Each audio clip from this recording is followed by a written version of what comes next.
Hi friends, welcome back to my channel Rama Love Shifa. Why are you episode 3? ஃபைட்ரு டியூட்டரை kiss பண்ணிடுறான். Tutor கடுப்பாய் அவனை தள்ளி விடுறான். எதுக்கு இப்படி பண்ண அப்படின்னு கோவமாக கேட்குறான். அதுக்கு நீ என்னை சும்மா கடுப்பேற்றிட்டே இருக்க, சும்மா வாயை மூடுறது தான் பண்ண அப்படின்னு சொல்கிறான். அவன் எதுவும் சொல்லாமல் உள்ளே போக போகிறான். அப்போ டியூட்டரை கூப்பிட்டு இது நமக்குள்ளே நடந்த இந்த விஷயத்தை யார்ட்டையும் சொல்லிடாத அப்படின்னு சொல்கிறான். ஆனால் டியூட்டர் எதுவும் சொல்லாமல் உள்ளே போகிறான். ஹவா இவன் உள்ளே வந்தவொடனே எங்கே ஃபைட்டர் அப்படின்னு கேட்குறான். அவன் வந்துடுவான், கொஞ்சம் லேட் ஆகும் அப்படின்னு சொல்கிறான். ஆனால் ஹவா வந்து டியூட்டரோட ஃபேஸை நோட் பண்ணுறான். ஏன்னா அவன் ஃபேஸ் கொஞ்சம் டிஃப்ரெண்ட்டாக இருக்குது, என்ன ஆச்சு, வெளியில் என்ன நடந்துச்சு அப்படின்னு கேட்குறான். இல்லை அதெல்லாம் ஒன்றும் இல்லை அப்படின்னு அவன் சமாளிச்சிடுறான். அப்புறம் டியூட்டர் ஹவாட்ட கேட்குறான், உனக்கே அவனை இவ்வளோ பிடிச்சிருக்கு அப்படின்னு. எனக்கு ஏன் அவனை இவ்வளோ பிடிச்சிருக்குன்னு எனக்கு தெரியல, நான் அவனை லவ் பண்ணுறேன்னா கூட எனக்கு தெரியல, ஆனால் நான் அவன்கிட்ட பேசாமல் இருந்தால் நான் கண்டிப்பாக அவனை ரொம்ப மிஸ் பண்ணுவேன் அப்படின்னு ஹவா சொல்கிறான். சரி நீ எதுக்கு என்கிட்ட இது கேட்குற, ஒருவேளை நான் ஃபைட்டரை லவ் பண்ணால் உன்னை விட்டுட்டு போயிடுவேன்னு நினச்சியா, நீ தான் என் பெஸ்ட் ஃப்ரெண்ட், நான் எப்படி உன்னை விட்டுட்டு போவேன் அப்படின்னு ஹவா சொல்கிறான். அப்புறம் சரி லேட் ஆச்சு, நீ வீட்டுக்கு கிளம்பு அப்படின்னு சொல்லி டியூட்டரை வீட்டுக்கு போக சொல்கிறான். டியூட்டரும் வெளியில் வரான். வெளியில் வரும்போது ஃபைட்டர் அங்கே என்னவோ திங்க் பண்ணிக்கிட்டே நிற்கிறான். ரெண்டு பேரும் ஒருத்தர் பார்த்துக்கிறாங்க. ஆனால் எதுவும் சொல்லாமல் அவன் போயிடுறான். இவனும் உள்ளே போகிறான். இப்போ ஹவா நல்லா குடிச்சிருக்காள், ஸோ அவளுக்கு அவள் என்ன பண்ணுறதுன்னு தெரியல, அப்படியே மயக்கமாக உட்காந்துருக்கான். அப்போ இவன் பேர் வந்து டே. இவன் வந்து டியூட்டரோட ஃப்ரெண்டு தான். டே வந்து ஹவாவை ஒன் சைடாக லவ் பண்ணுறான். ரெண்டு பேர் பேசிக்கிட்டே இருக்காங்க. அப்படியே அவங்களே மறந்து ரெண்டு பேரும் கிஸ் பண்ண போகிறாங்க. ஹவா வந்து டக்குன்னு எந்திரிச்சிட்டு நம்ம ரெண்டு பேர் ரொம்ப குடிச்சிட்டோம் போல் அப்படின்னு சொல்லி சமாளிச்சிடுறான்.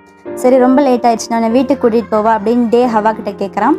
அப்போ ஃபைட்டர் வந்து வா நான் வீட்டுக்கு கூப்பிட்டு போகிறேன்னு சொல்லி ஹவாவை கூட்டிகிட்டு போயிடுறான். இப்போ ஜானுக்கு வந்து அந்த க்யூட் பாய் பேஜ்லேருந்து மெசேஜ் அனுப்பியிருக்காங்க. ஃபுட்பால் கிளப்புடைய அந்த சிங்கிங் ஆக்டிவிட்டிக்கு ஒன்னையும் ஜானுக்கு தான் நிறைய அவார்ட் வந்திருக்கு, ஸோ நீ வந்து மீட் பண்ணு, எங்களை கூட வந்து ஜாயின் பண்ணிக்கோ அப்படின்னு இவனுக்கு டெக்ஸ்ட் பண்ணியிருக்காங்க. ஆனால் இவன் அதை படிச்சுட்டு நானாவது ஜாயின் பண்ணுறத நான் வரமாட்டேன் அப்படின்னு தனக்குள்ளேயே பேசிக்கிறான். அப்புறம் நெக்ஸ்ட் டே காலேஜுக்கு போகிறான். காலேஜுக்கு போய் அங்கே அப்படியே தூங்கிட்டு இருக்க, அவனுக்கு கனவு வருது. இவனும் சைஃபா ஒன்றா இருக்கிற மாதிரி கனவு காண்றான். அப்படியே டியூட்டரும் ஃபைட்டரும் கிஸ் பண்ண போகிற மாதிரி கனவு காண்றான். அப்போ டியூட்டர் என் ஃப்ரெண்டு தானே, என்னடா பண்ணுற அப்படின்னு இவன் டியூட்டர்கிட்ட கேட்க டியூட்டர் சொல்கிறான், ஏன்னா நாங்கள் ரெண்டு பேர் லவ்வர் தான், நாங்கள் கிஸ் பண்ணால் தப்பு இல்லை அப்படின்னு டியூட்டர் உன்னோட கனவுல சொல்கிறான். அப்போ யாரோ வந்து இவனை எழுப்பிடுறாங்க. இவன் எந்திரிக்கிறான், பார்த்தா அது டியூட்டர் தான். என்ன மறுபடியும் கனவா அப்படின்னு டியூட்டர் கேட்குறான். ஆமாண்டா, ஆனால் என்னோட கனவுல நீயும் ஃபைட்டரையும் கிஸ் பண்ணுற மாதிரி பார்த்தேன் அப்படின்னு சொல்கிறான். அப்போ டியூட்டருக்கு அந்த நைட்டு கிஸ் பண்ணாங்கள அந்த ஞாபகம் வருது. அப்போ சைஃபா அங்கே வரான். சைஃபா வந்து ஜான் கிட்டே வேணும்னே சும்மா டீஸ் பண்ணிக்கிட்டே இருக்கான். அந்த காம்படிஷனில் நான் போய் ஜாயின் பண்ண போகிறேன், நீ வரமாட்டியா அப்படின்னு கேட்குறான். நான் வரமாட்டேன் அப்படின்னு சொல்ல, நீ வரமாட்டேன் ஆனால் நான் ஜாயின் பண்ணுவேன் அப்படின்னு ரெண்டு பேரும் சண்டை போடுற மாதிரி பேசிக்கிட்டே இருக்கான். அப்போ டியூட்டர் வந்து போது நிறுத்துங்க அப்படின்னு சொல்லி சைஃபாவை அங்கேருந்து கூட்டிகிட்டு போயிடுறான். போகும்போது டியூட்டர் சைஃபா கிட்ட கேட்குறான், நீ எப்போ பார்த்தாலும் அவன்கிட்ட சண்டை போட்டுட்டு தானே இருப்பான், ஆனால் இப்போ கொஞ்ச நாள் அவன்கிட்ட ஃப்ரெண்ட்லியாக பேசுறியே எப்படி அப்படின்னு கேட்குறான். இல்லை சும்மா தான் எனக்கு அவனை பார்த்தா சும்மா டீஸ் பண்ணணும்னு தோணுது, அதனால தான் டீஸ் பண்ணுறேன் அப்படின்னு சிரிச்சுக்கிட்டே சொல்கிறான். அதுக்கு எப்படியோ போங்க, நீங்கள் ரெண்டு பேரும் சண்டை போடாமல் இருந்தால் சரிதான் அப்படின்னு அவனும் சமாதானம் ஆகிடுறான். ஜான் அவன் ஃப்ரெண்டு கூட வரான். அப்போ அவனோட மற்ற ஃப்ரெண்ட்ஸும் அந்த க்யூட் பாய் பேஜில் இருக்கவங்களும் எல்லாரும் சேர்ந்து இவனை அந்த சிங்கிங் அந்த ஆக்டிவிட்டியில் ஜாயின் பண்ண சொல்கிறாங்க. ஆனால் இவன் வந்து என்னால் முடியாது அப்படின்னு வந்து மறுத்துக்கிட்டே இருக்கான். ஆனால் அவங்க என்ன சொல்கிறாங்க, இந்த காம்படிஷனுக்கு நாங்கள் டிக்கெட் சேல் பண்ணுவோம், அதில் வர காசு மூலமாக நாங்கள் வந்து புவர் கிட்ஸ்க்கு ஏதாச்சும் பண்ணுவோம் அப்படின்னு சொல்கிறான். என்ன சொன்னாலும் இவன் கேட்கவே மாட்டான். இல்லை நான் வரவே முடியாதுன்னு சொல்லி ஸ்ட்ரிக்டாக சொல்லிட்டு வந்துடுறான். இப்போ டியூட்டர் வந்து ரெஸ்ட் ரூமுக்கு போகிறான். அங்கே ரெஸ்ட் ரூமில் அவனுக்கு மறுபடியும் அந்த கிஸ் ஞாபகமாகவே இருக்குது. அப்போ அவன் ஃப்ரெண்டு கேட்குறான், என்னடா எல்லாம் ஓகே தானே அப்படின்னு. ஓகே தான் அப்படின்னு சமாளிச்சிடுறான். அப்போ ஃபைட்டர் அவன் ஃப்ரெண்டு கூட உள்ளே வரான். ஃபைட்டரை பார்த்து இவன் என்ன பண்ணுறான், டக்குன்னு ரெஸ்ட் ரூம்குள்ளேருந்து இவனை வெளியில் வந்துடுறான். ஆனால் அப்போ என்ன பண்ணுறான், ஃபோனை வந்து ரெஸ்ட் ரூம்லேயே மறந்து வச்சுட்டு வந்துடுறான். ஃபைட்டர் அதை பார்த்துட்டு அந்த ஃபோனை எடுத்துகிட்டு வெளியில் வரான். அதே டைம் அங்கே வந்து டியூட்டருக்கும் அவன் ஃபோனை மிஸ் பண்ணிட்டோன்னு தெரியுது. ஸோ சைஃபாவை நீ வீட்டுக்கு போ, நான் போய் ஃபோன் எடுத்து வரேன் அப்படின்னு சொல்லிட்டு வந்துடுறான். டியூட்டர் வரும்போது ஃபைட்டர் கையில் ஃபோனை வச்சுருக்கதை பார்த்துட்டான். என் ஃபோன் தானே கொடு அப்படின்னு கேட்குறான். அதுக்கு ஃபைட்டர் என் பக்கத்தில் வந்து என்கிட்ட ஃபஸ்ட்டு நீ ப்ராமிஸ் பண்ணு, அன்றைக்கி நடந்தது யார்கிட்டையும் சொல்ல மாட்டேன்னு, அப்புறம் நான் ஃபோன் கொடுக்குறேன் அப்படின்னு சொல்கிறேன். அதுக்கு நீ ஏன் இப்படி பிஹேவ் பண்ணுற, நீ பண்ணுறதுலாம் நார்மலாகவே இல்லை, அப்நார்மலாக இருக்குது அப்படின்னு டியூட்டர் சொல்ல, அப்நார்மலாக இருக்கா, ஏன் எனக்கு என்ன ஒன்று பிடிச்சிருக்குன்னு நினச்சியா அப்படின்னு சொல்லி ஃபேஸ் பக்கத்தில் வந்து கேட்குறான். அப்போ அவன் என்ன பண்ணுறான், மெதுவாக அவன் கையிலேருந்து ஃபோனை பிடுங்கிட்டு போகிறான். போகும்போது மற்றவங்கிட்ட சொல்கிறதும் சொல்லாதது என்னுடைய விஷயம் அப்படின்னு சொல்லிட்டு டியூட்டர் அந்த இடத்த விட்டு போயிடுறான். இப்போ ஜானுக்கு அவனோட ஃப்ரெண்டு கால் பண்ணுறான். கால் பண்ணி ஃபுட்பால் கிளப்பில் என்னுடைய ஒரு பொருளை வச்சுட்டு வந்துட்டான்டா, அப்போ எடுத்துகிட்டு வாடா அப்படின்னு சொல்கிறான். ஜானும் அங்கே போகிறான். ஆனால் அங்கே வந்து சைஃபை வந்து குளிச்சுட்டு இருக்கான். குளிச்சுட்டு டவல் இல்லை யாராச்சும் எடுத்து கொடுங்க அப்படின்னு கேட்கும்போது கரெக்டாக ஜான் அங்கே போகிறான். சரி டவல் எடுத்து கொடு அப்படின்னு அவன் சொல்கிறான். அவனும் டவல் எடுத்துகிட்டு போய் கொடுக்க போகிறான். அப்போ அவன் வேணும்னே அவனை உள்ளே பிடிச்சி இழுக்கிற மாதிரி சும்மா விளையாட்டுக்கு பண்ணுறான். அப்புறம் விட்டோன்னே அவன் பயந்துக்கிட்டே வந்து நிற்கிறான். சரி தேங்க்ஸ் அப்படின்னு சொல்கிறான் பக்கத்தில் வந்து. ஆனால் வந்து பயப்படுறான். எதுக்கு இப்படி பயப்படுற, சரி சொல்லு எதுக்கு நீங்கள் வந்த அப்படின்னு கேட்குறான். என் ஃப்ரெண்டு தான் வந்து அவனுடைய ஏதோ நீங்கள் வச்சுட்டு வந்துட்டுன்னு சொல்லிட்டான், எடுக்கிறதுக்காக என்னை அனுப்பினேன் அப்படின்னு சொல்கிறான். அப்படியா, எங்கிட்டே அப்படி சொல்லி தான் இங்கே வர சொன்னாங்க. ஜான் சொல்கிறான், அப்போ வேணும்னே நம்ம 2 பேரும் மீட் பண்ண வச்சுருக்காங்க. நான்லாம் அவன் கூட சேர்ந்தெல்லாம் அந்த சிங்கிங் ஆக்டிவிட்டிக்கு வரமாட்டேன் அப்படின்னு சொல்கிறான். ஏன் வரமாட்டேன், நான் போவேன் அப்படின்னு சொல்லி விளையாட்டுக்கு சொல்கிறான். பக்கத்தில் வரான். பக்கத்தில் வந்து அவன் பயப்படுறான். ஏன் இப்படி பயப்படுறேன், நான் என்ன உன்னை கிஸ்ஸாக பண்ண போகிறேன் அப்படின்னு சொல்லிட்டு, கிஸ்ஸு மட்டும் இல்லை அதுக்கு மேலேயும் நான் பண்ணுவேன் அப்படின்னு சொல்லிட்டு டவலில் கவிட்டு போகிறான். இவன் பயந்துக்கிட்டு ரெஸ்ட் ரூம் ஓப்பன் பண்ணி உள்ளே போய் ஒளிஞ்சுக்கிறான். எதுக்கு இப்படி பயப்படுற, ஏதோ கொரியன் ட்ராமாவில் ஒரு பொண்ணு மாதிரி பிஹேவ் பண்ணுற அப்படின்னு சொல்லிட்டு அவன் சிரிச்சுக்கிட்டே போயிடுறான். ஜானோட ஃப்ரெண்ட்ஸு நிறைய பேர் ஃபுட்பால் கிளப்பில் இருக்காங்க. அவங்க மேட்ச் முடிஞ்சுட்டு போகும்போது இந்த பையனோட பேர் வந்து ஜப்பான். இவன் வந்து டேனை கூப்பிடுறான். இவன் பேர் வந்து டேன் தை, ஷார்ட்டாக டேன்னு சொல்கிறான். டேனை கூப்பிட்டு நெக்ஸ்ட் மந்த்து நம்ம வந்து ஒரு முக்கியமான ஃபுட்பால் மேட்ச் இருக்குது, அதில் நீ வந்து பார்ட்டிசிபேட் பண்ணணுமா அப்படின்னு கேட்குறான். ஆமாம்மா, எனக்கு ரொம்ப நாள் ஆசை, ப்ளீஸ் என்னை அதில் செலக்ட் பண்ணிக்கோ அப்படின்னு சொல்கிறான். அப்படின்னா நீ வந்து ஜானை அந்த சிங்கிங் ஆக்டிவிட்டியில் ஜாயின் பண்ண வைக்கணும், அது வந்து நம்மளுடைய டிபார்ட்மெண்ட்டில் நடத்துகிறாங்க, ஸோ அவன் கண்டிப்பாக ஜாயின் பண்ணணும், நீ அவன்கிட்ட பேசணும் அப்படின்னு சொல்கிறான். அது எப்படி நான் பேசுகிறது, அவன் வந்து ஸ்ட்ரிக்டாக சொல்லிட்டேனே ஜாயின் பண்ண மாட்டேன் அப்படின்றான். அதெல்லாம் எனக்கு தெரியாது, அது உன்னுடைய விஷயம், அவனை ஜாயின் பண்ண வை, இது ரொம்ப பெரிய ஃபுட்பால் மேட்ச்சு, அதை மற்றபடி நீயே யோசிச்சுக்கோ அப்படின்னு சொல்லிட்டு அவன் அந்த இடத்த விட்டு போயிடுறான். இப்போ சைஃபாக்கும் கால் வருது. கால் பண்ணி இதே மாதிரி அந்த நடந்ததெல்லாம் சொல்கிறாங்க. உனக்கும் ஜானுக்கு தான் நிறையா ஓட்ஸ் வந்திருக்கு, ஆனால் ஜான் வந்து பார்ட்டிசிபேட் பண்ண மாட்டேன்னு சொல்லிட்டான், உனக்கு ஓகே தானேன்னு சொல்கிறாங்க. இவனை வந்து ஒத்துக்கிறான். ஆனால் உனக்கு வந்து கரெக்டான பார்ட்னர்னு நாங்கள் சூஸ் பண்ணல, சூஸ் பண்ணோடனே உனக்கு சொல்கிறோம் அப்படின்னு சொல்கிறான். ஃபோனை கட் பண்ணிவிட்டு வந்து ஒரு ஈவிலான ஒரு ஸ்மைல் கொடுக்குறான். நெக்ஸ்ட் டே ஜான் காலேஜுக்கு போகிறான். அப்போ ரெஸ்ட் ரூமுக்கு போகும்போது ரெஸ்ட் ரூமில் யாரோ 2 பேர் உள்ளே இருக்கிறாங்க. அந்த சவுண்டு இவனுக்கு கேட்குது. அவங்க உள்ளே ஏதோ மேட்ரு பண்ணுற மாதிரி இவனுக்கு கேட்குது. அப்போ என்ன பண்ணுறான், அங்கே சைஃபா வரான். சைஃபாவை அங்கே போகாத அப்படின்னு சொல்லி இழுத்து இந்த பக்கம் நிற்க வைக்கிறான். சைஃபா கேட்காம மறுபடியும் போகிறான். சொல்கிறல அப்படின்னு சொல்லி இழுத்தவனை அப்படியே செவுத்துல தள்ளுறான். அப்போ அந்த 2 பேர் ரெஸ்ட் ரூம்லேருந்து வெளியில் வராங்க. பார்த்தா அவங்க எதுவும் பண்ணியிருக்க மாட்டாங்க, வெறும் டை தான் கட்டியிருப்பாங்க. ஆனால் அவங்க 2 பேரும் இவங்க நிற்கிற பொசிஷனை பார்த்து தப்பாக நினச்சிட்டு சிரிச்சுட்டே போகிறாங்க. அப்போ தான் அவனுக்கு புரியுது. உடனே வந்து சைஃபாவை தள்ளி விட்டுட்டு போகிறான்.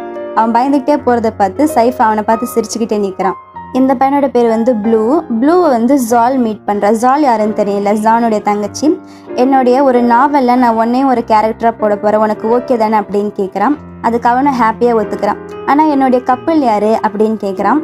4th இயர் படிக்கிற சீனியர் டியூ தான் உன்னுடைய கப்பல் அப்படின்னு சொல்லுவான். ஐயோ அவன் வேண்டாம், செம்ம சாம்பை போடு அப்படின்னு சொல்கிறான். இல்லை நான் சொல்கிறேன் பாரு, டியூ நீ இந்த செம்ம கப்பலாக இருப்பீங்க அப்படின்னு சொல்லிட்டு அவன் அங்கேருந்து போயிடுறான். ப்ளூ வந்து ஒரு ஃபுட்பால் கிளப்போடைய மெம்பர் தான். இவன் வந்து ஃபஸ்ட் இயர்ன்றதால சீனியர்ஸ்களே வந்தால் தண்ணி கொடுத்துட்டு இருக்கான். அப்போ எல்லாருக்கும் தண்ணி கொடுத்துட்டு டியூக்கு கொடுக்குறான். ஆனால் டியூ என்ன பண்ணுற, இவனை பார்த்தோன்னே வேணும்னே எனக்கு இந்த தண்ணி வேணாம், நான் மினரல் வாட்டர் தான் குடிப்பேன், போய் எடுத்துகிட்டு வா அப்படின்னு சொல்லி ரொம்ப கோவமாக சொல்கிறான். அதுக்கு பக்கத்தில் சாம்ப் உட்காந்துருக்கான். ஏன்டா இவ்வளோ கோவமாக பேசுகிற அப்படின்னு சொல்லி அவனை சமாதானப்படுத்துகிறான். இப்போ நெக்ஸ்ட் சீனில் ஹவாவும் அவனோட ஃப்ரெண்ட்ஸும் உட்காந்துருக்காங்க. இவங்க எல்லாரும் ஃபைட்டர் வந்து ஃபுட்பால் ப்ராக்டிஸ் பண்ணுறதை உட்காந்து பார்த்துக்கிட்டு இருக்காங்க. இவன் செம்ம ஹேண்ட்ஸமாக இருக்கான்ல அப்படின்னு அவனை பார்த்து ஜொல்லி விட்டுட்டு இருக்காங்க. அப்போ அவன் பக்கத்தில் வரான். பக்கத்தில் வந்தோடனே ஹவா போய் ஹாப்பியாக அவன்கிட்ட பேசுகிறான். சரி நீ சீக்கிரம் உன்னோட வேலையை முடிச்சுட்டு நம்ம 2 பேரும் ஒன்றா வீட்டுக்கு போகலாம் அப்படின்னு ஹவா சொல்கிறான். அதுக்கு அவன் அசால்ட்டா எனக்காக நீ வெயிட் பண்ணாத, நீ வீட்டுக்கு கிளம்பு அப்படின்னு சொல்லிட்டு போயிடுறான். அவன் இப்படி சொன்னது ஹவாவுக்கு ஒரு மாதிரி இருக்கு. ஆனால் ஃப்ரெண்ட்ஸ் முன்னாடி காமிச்சிக்காம அவள் அங்கேருந்து போயிடுறான். அங்கேருந்து வந்த ஹவா வந்து ஸ்ட்ரைட்டாக டியூட்டரை தான் மீட் பண்ண வந்திருப்பான். அவள் சோகமாக இருக்கிறத பார்த்துட்டு நீ இப்போ எதை பற்றி பேச போகிறேன்னு எனக்கு தெரியும், ஃபைட்டரை பற்றி தானே அப்படின்னு அவன் கண்டுபிடிச்சிடுறான். ஆமாம், நாங்கள் 2 பேரும் லவ் பண்ணுறோம், ஆனால் பேச்சுக்கு தான் லவ் பண்ணுறோம், இது வரைக்கும் எங்கள் 2 பேருக்குள்ளே எதுவுமே நடந்தது கிடையாது, ஏன் ஒரு கிஸ்ஸு கூட அவன் என்ன பண்ணது கிடையாது அப்படின்னு ஹவா சொல்ல உடனே டியூட்டருக்கு அந்த நாள் கிஸ் பண்ணாங்கள்ல அந்த ஞாபகம் வருது. எங்கள் 2 பேருக்குள்ள எதுவுமே நடக்கலை, ஆனால் எனக்கு அவன் மேலே டவுட்டாக இருக்குது, கொஞ்ச நாளாக அவன் நடந்துக்கிறதுலாம் டிஃப்ரெண்ட்டாக இருக்குது அப்படின்னு ஹவா சொல்கிறான். அதுக்கு டியூட்டரு நீ ரொம்ப கவலைப்படுற, ஒருவேளை அவன் வந்து ஒரு ஜென்டில்மேனாக அவங்ககிட்ட பிஹேவ் பண்ணுறானோ என்னமோ, உங்ககிட்ட கொஞ்சம் டீசெண்டாக நடந்துக்க ட்ரை பண்ணுறப்பல நீ எதுவும் கவலைப்படாத, உன் மனசில் ஏதாச்சும் இருந்தால் எப்போ வேணால் வந்து என்கிட்ட பேசு அப்படின்னு அவளை சமாதானம் பண்ணி அனுப்பி வச்சிட்றான். ஆனால் அவன் மனசுக்குள்ளே மறுபடியும் அதே கொஷின் வருது, ஹவாவே கிஸ் பண்ணல, அவன் எதுக்கு நம்மளை கிஸ் பண்ணா அப்படின்னு சொல்லி அதையே திங்க் பண்ணிக்கிட்டு இருக்கான்.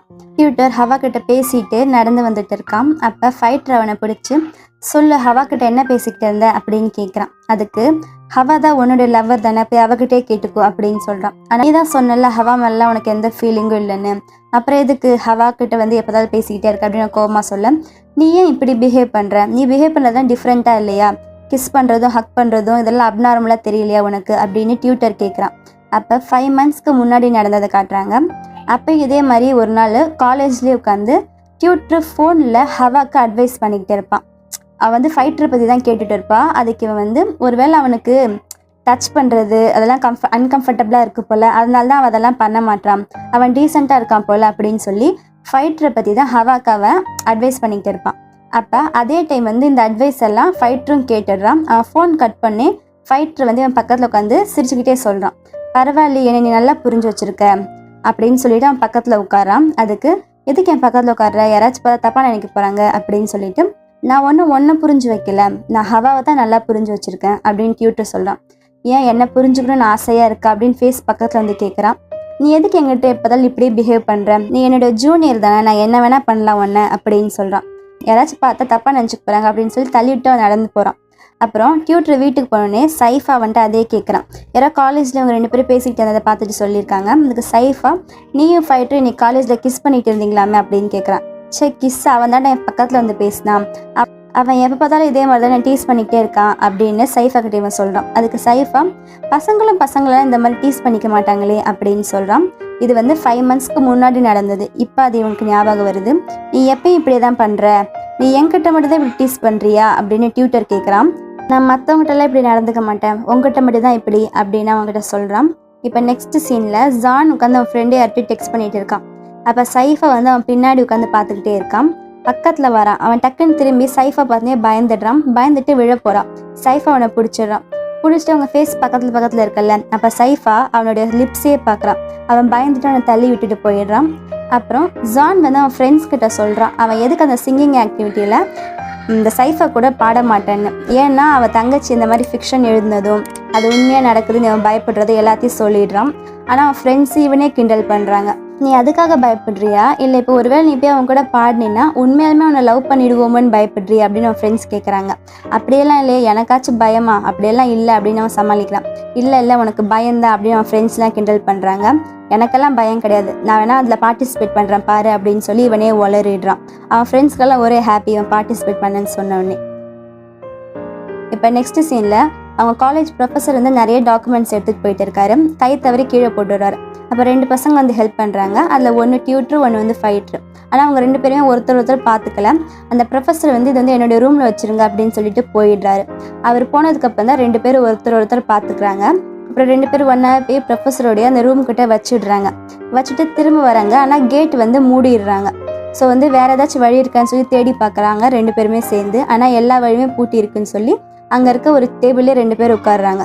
கொஞ்ச நேரம் கழித்து ஃபைட்டருக்கு தூக்கம் வருது. அவன் தூங்கி விழுறதை பார்த்துட்டு டியூட்டர் சிரிக்கிறான். கொஞ்ச நேரம் கழித்து ஃபைட்டர் டியூட்டரோட தோல்லையே தூங்கிடுறான். டியூட்டர் ஃபஸ்ட்டு வந்து மெதுவாக தள்ளி விட ட்ரை பண்ணுறான். ஆனால் அவன் எந்திரிக்கவே மாட்டான். சரின்னு சொல்லி அப்படியே அவனை விட்டுடுறான். கொஞ்ச நேரம் கழித்து இவன் அவன் மேலேயே தூங்கிடுறான். இதோட எபிசோட் 3 முடியுது. இந்த வீடியோ பிடிச்சிருந்தா லைக் பண்ணுங்கள். அடுத்து என்ன நடக்கும் தெரிஞ்சுக்க மறக்காம என் சேனல் சப்ஸ்கிரைப் பண்ணுங்கள். என்னோட இன்ஸ்டாகிராம் ஐடி டிஸ்கிரிப்ஷன் பாக்ஸில் கொடுத்துருக்கேன். எங்கிட்ட பேசணுமா இல்லை ஏதாச்சும் உங்களோட ஸ்பெஷல் ரெக்வெஸ்ட்டாக எதுவாக இருந்தாலும் என்கிட்ட இன்ஸ்டாகிராமில் என்னை ஃபாலோ பண்ணுங்கள், என்கிட்ட பேசுங்க. தேங்க்யூ ஃபார் வாட்சிங். பாய்.